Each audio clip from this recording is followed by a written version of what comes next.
আবারও এক বিশেষ ব্যালন ডিওর দেওয়া হচ্ছে ফ্রান্স ফুটবলের পক্ষ থেকে। সাধারণ কোনো ব্যালন ডিওর নয়, এবার দেওয়া হচ্ছে বিশেষ ব্যালন ডিওর, যার নাম সুপার ব্যালন ডিওর। এই ব্যালন ডিওর দেওয়া হচ্ছে ইতিহাসে দ্বিতীয়বারের মতো, আর সেই পুরস্কার পাওয়ার দৌড়ে সবচেয়ে বেশি এগিয়ে আছেন লিওনেল মেসি। সব মিলে সুপার ব্যালন ডিওর কি, কারা পেয়েছেন এই পুরস্কার আর কারা আছেন এবার পুরস্কার পাওয়ার দৌড়ে, সবকিছু মিলে বিস্তারিত জেনে নেব প্রতিবেদন। ব্যালন ডিওর যে কারোর জন্য মর্যাদার এক পুরস্কার। অনেক রথী মহারথীরা নিজেদের কেরিয়ারে ব্যালন ডিওর পাননি, অনেকেই ফিরে এসেছেন কাছ থেকে।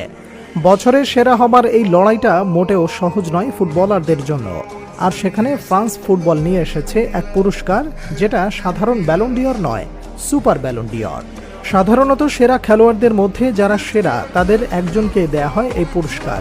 একাধিক ব্যালন ডিওর বিজয়ীরা মূলত এই পুরস্কারের জন্য নমিনিত হন, অর্থাৎ ব্যালন ডিওর জয়ীদের মধ্যে যারা সেরা তাদের দেয়া হয় সুপার ব্যালন ডিওর। ৩৫ বছর আগে ১৯৮৯ সালে প্রথম দেয়া হয় এই পুরস্কার। সেবার অনেকে মনোনয়ন পেলেও শেষ পর্যন্ত এই পুরস্কার ওঠে রিয়াল মাদ্রিদ ও স্পেনের লিজেন্ডারি খেলোয়াড় আলফ্রেডো ডি স্টেফানোর কাছে। এবার এই পুরস্কার দিতে যাচ্ছে France magazine. Alfredo Di Stefano ১৯৮৯ সালে এই পুরস্কার পান। মিশেল প্লাতিনিকে হারিয়ে সেবার এই পুরস্কার পান তিনি।